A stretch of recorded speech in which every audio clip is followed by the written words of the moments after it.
yang dirawat tidak akan khianat. Itu gue alami betul. Ya kadang-kadang kalaupun ada khianat ya jangan jeralah merawat. Ada sertifikat layak operasi yang harus diurus gitu kan. Gue keluar dari Rawabuntu ada tukang cukur lagi tiduran. Gue berhenti di situ. Bang cukur, dia kaget. Oh bentar Pak, bentar. Gue curiga jangan lama-lama nanti jadi komika juga.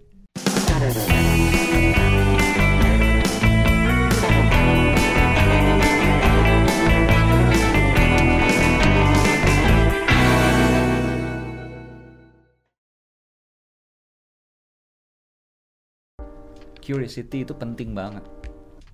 Keingintahuan itu penting. Tinggal kita sebagai orang tua yang mengarahkan. Ngasih ruang ya. Iya, untuk itu. Betul, dan mengarahkan. Jangan sampai misalnya kalau prinsip gue nggak tahu ya.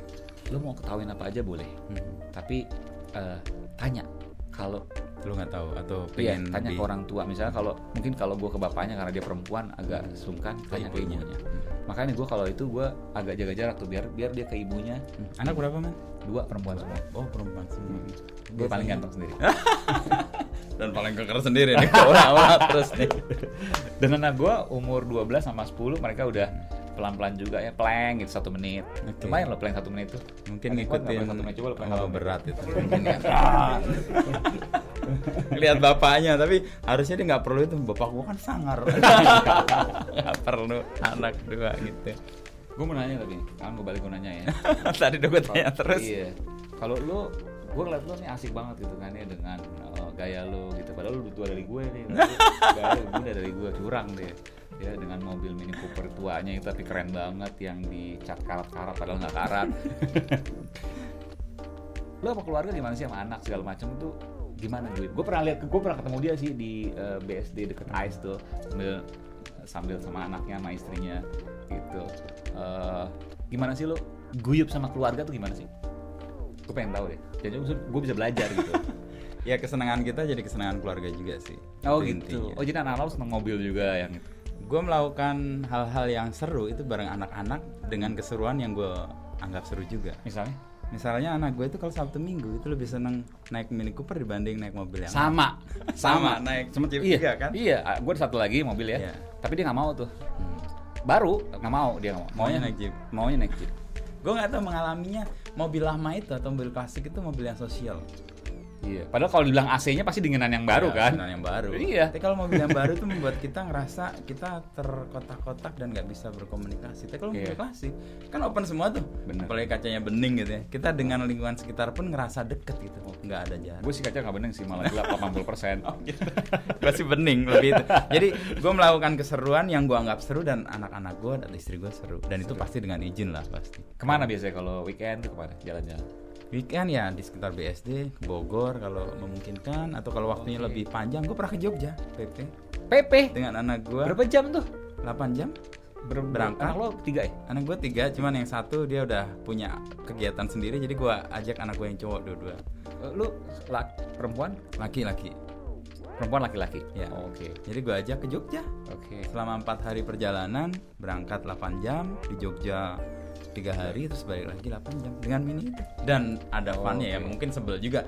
Ini ngapain sih berlama-lama sih? Tapi di situ ada pengalaman yang menguji ya apa yang gue nikmati, mereka bisa memahami juga. Dan nggak mogok kan? Nah itulah. betul. Gue ada pengalaman juga pasti lo. Iya, mobil. Gue nggak tahu deh. Kayak hidup gitu loh. Kalau kita ngerawat, dia ngertiin kok. Nah, persis. Kalau perusahaannya nih, biasa ini akinya, kalau aki habis kan ketahuan karena gue pakai ada alat ya buat cek ngetahui kondisi aki. Iya. Tapi kan nggak mesti aki, misal dinamo starter atau apa segala macam, ya, radiator atau misalnya. Itu ngasih pernah tanda. kejadian tuh pas di rumah. Jadi nggak ngerepotin, nggak gue lagi di tengah jalan atau gue lagi parkir di mana gitu, nggak ngerepotin. Nah, gue punya mantra yang gue percaya. Apa itu? Yang dirawat tidak akan khianat. Itu gue alami betul. Ya kadang-kadang kalaupun ada khianat ya jangan jeralah merawat. Karena dia emang butuh dirawat. Itu aja sih. Karena hidup butuh kesakitan yang dinikmati. Iya dong. Iya, itu masa lo mau juga senang sih. terus, enggak Iya, kan? Betul. Sakit itu membuat senang tuh punya makna. Kalau lo nggak pernah sakit, lo nggak pernah merasa apa yang itu sebut senang. That's it. Itu dia. Betul, setuju banget gue. Kita senang terus, nggak akan ngerasain. Kita senang terus, nggak akan ngerasain susah. Kita enak terus, nggak akan ngerasain sakit. tapi kita pernah sakit, maka kita harus sehat. Nah, lu punya pengalaman di fun fact yang gue baca nih, lu kayaknya ngerasa lebih sehat sekarang dibanding waktu muda. Gimana Betul, ceritanya, Mas? betul. Nih gue nggak tahu percaya apa nggak ya. Ketika gue belum nge-gym segala macam, pokoknya belum, gue nggak harus bilang nge-gym lah. Pokoknya olahraga apapun. Olahraga lah. Oke, tapi rutin. aktivitas fisik ya, rutin. Gue tuh bisa sebulan dua kali sakit. Radang tenggorokan. Iya. Kalau nggak 2 kali ya sekali lah. Tapi sebulan tuh rutin pasti. Pasti ada. Dan itu terjadi karena mungkin dulu kan pola kerja capek dan lain sebagainya. Sekarang juga capek juga. Saya merasa bahkan lebih capek sehat. malah. Oke. Hampir tiap minggu keluar kota, men. Ya, Keluar kota itu kan berangkatnya aja udah sebelum subuh biasanya. Oh, sebelum subuh bahkan kita udah berangkat kadang-kadang. Dan di sana langsung on sampai kadang-kadang hampir ketemu tengah malam lagi. Pernah istri gue nanya, jam 10 masih di jalan, gue bilang karena belum kelar karena perjalanannya jauh kan. Enggak kan di luar kota belum tentu di titik itu kan, mesti geser lagi kemana. Jadi olahraga yang membuat lo ngerasa lebih sehat ketika sekarang dibanding ketika lo lebih ternyata. Jadi ada banyak pelajaran dari olahraga yang gue dapetin di antara tadi yang udah gue sebutin, dan yang kedua adalah soal kesakitan tadi. Yang ketiga, sering nggak ngeliat orang ada kayak calisthenics gitu ya, dia begitu. Gue bisa. Dan gue bisa pull up, man. Dulu 1 kali aja nggak bisa gue. Sekarang gue bisa maksimal 35 kali pernah gue. Wow. 35 kali tarikan. Kalau 30-nya yang posisi gini. Kalau yang begini gue lebih berat itu. 30. Iya, lebih berat. Ini lebih berat. Kalau yang begini gue bisa lebih tinggi. Gue bisa 3 aja kayaknya sudah meringis tuh. Jadi bisa dibayangin ketika kita mau yang apa yang gaya tuh kayak ya naik kakinya cek gitu. Gampang banget. Gitu. Cuma kan udah ada di TikTok lo belum? Nanti gue buat itu. Ingetin ya, Ge. Mana Ge nanti.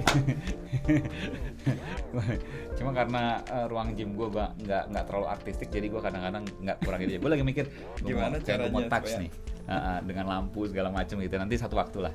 Jadi bisa buat konten juga di situ ya. Lo pernah dipikir mirip dengan Zainal Arifin Mokhtar ya? Ini kan iya pernah bilang ya. Iya, tapi ada saudara enggak? Beda ilmu. Oh, enggak. Beda ilmu, beda guru. Beda jalur juga. Tapi sering muncul di TV-nya sama sih. Sering muncul di TV sama dan punya pemikiran yang sama. Nanti dia mau ajak gue juga katanya untuk collabs di YouTube, boleh-boleh aja sih. Oke. Bung Uceng, sampai ketemu nanti. Dan kita punya satu kegemaran sama masang panel surya ternyata ya. Sejak kapan?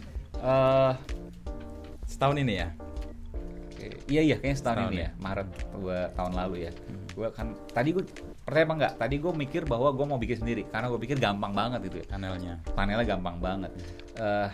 Ternyata ada sertifikat layak operasi yang harus diurus gitu kan. Ya nggak bisa lah, mesti perusahaan. Tapi gue tahu konsepnya karena tekniknya banget. Dan lo anak teknik kan, ya ngerti lah.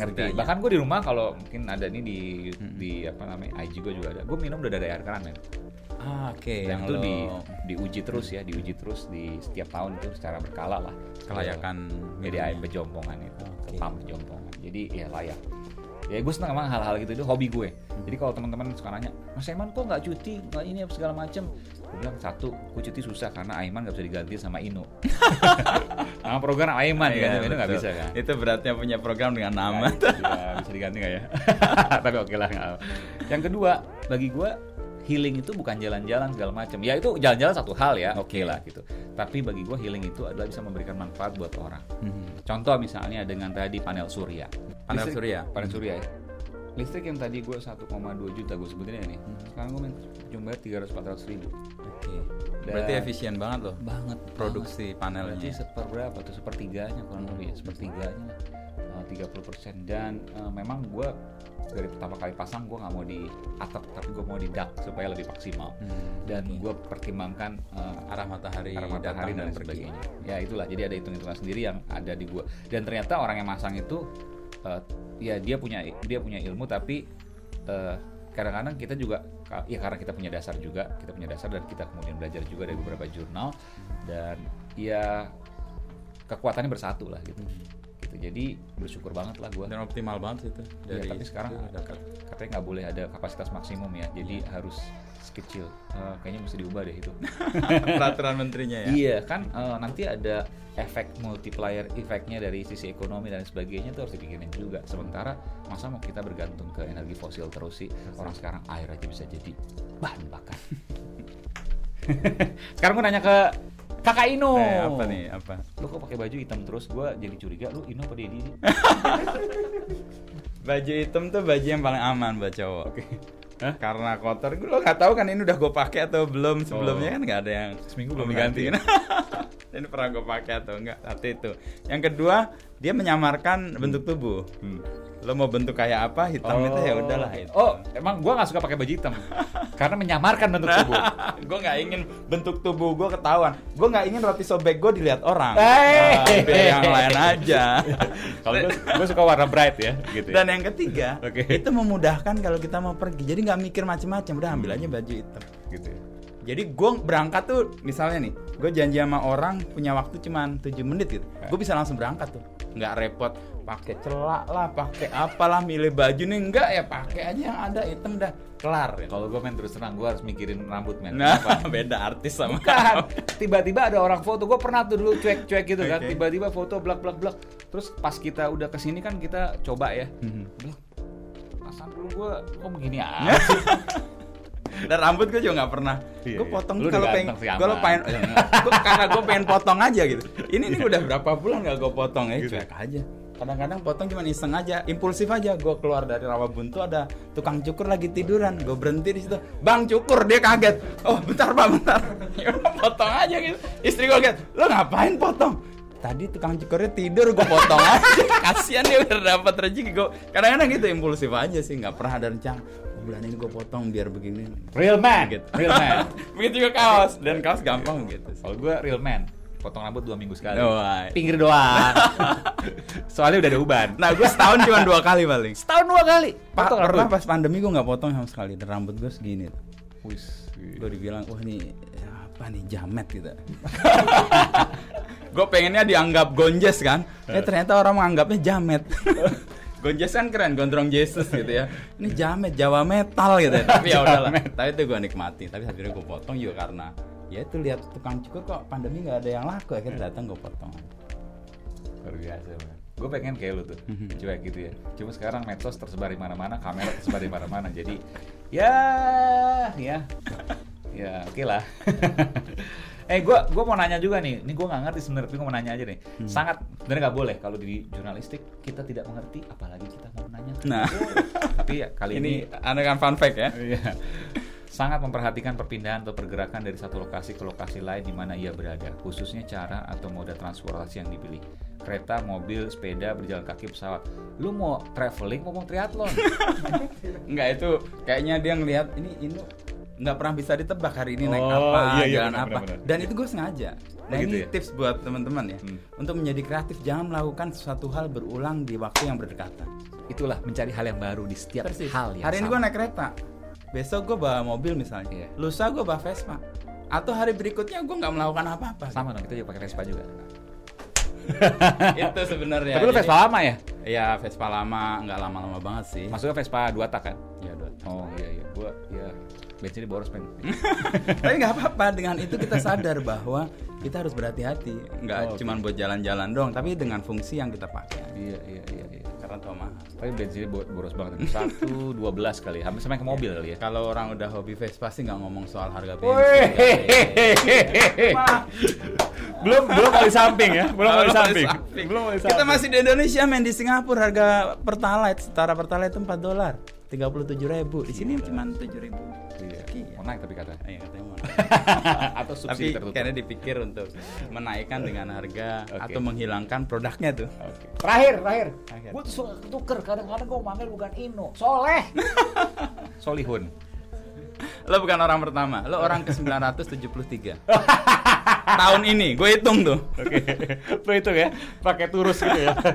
Tapi ya itulah namanya orang kalau ketemu, kita katanya ada siblingnya, ada miripnya dengan gitu orang ya? lain. Lo kan dibilang juga mirip sama Arifin Mokhtar kan? Katanya ada sih orang yang mirip dengan orang lain, dan gue ketemu di Indonesia aja nih kebetulan, dan Soleh, dan kebetulan jurnalis juga. Dan gak hanya lo yang bilang, tapi ya itu gue anggap sebagai berkah. Nggak tahu untuk Soleh mungkin bukan berkah kali, musibah. Tapi gue curiga jangan lama-lama nanti jadi komik aja. Ya mudah-mudahan enggak ya. Nanti gue mengambil lahan orang ya. Yang udah jadi mata pencaharian. Men, gue mau siaran. ini Bang Anam mau mesti cabut nih karena dari sini menuju ke studio lumayan juga. Gue udah hitungin ya. 743 meter lah, gue nggak kalah malu tuh. Berapa langkah tuh? Langkahnya gue hitung juga. 800-an. Oh lebih. Oh lebih ya? Iya ya, 1600 bolak-balik, betul 800. Oke, 800. Keren. Gue bisa menebak lah. Iya, Langkah lu kan kurang paling lebih gitu 97 cm kan? Iya. Jadi kalau 743 tadi kira-kira 800. Ahli kalkulus, profesor kalkulus. Tapi sebelum itu gue mau promosi nih, Aiman tuh punya podcast yang keren banget dan jurnalistik banget lah. Apalagi dengan lengannya itu investigatif banget. Gue sendiri heran, gila nih orang dengan jurnalistik bisa bikin karya-karya yang sedemikian ya, sehingga orang bisa tertarik untuk profesi-profesi yang berikutnya akan muncul, karena jurnalistik kan bisa tumbuh dari pengalaman podcast lo juga. Karya bicep dan karya tricep. Ya, bukan ya. Nonton lah, dengerin di Spotify podcast-podcastnya Aiman. Dan juga semua sobat Medio semuanya jangan lupa juga, bukan begini, bukan begitu, tapi beginu. Ada podcastnya. Gitu kan? Iya betul. Bukan begini, bukan begitu, tapi beginu. Dan gue suka banget, kenapa? Karena kata-kata itu high context.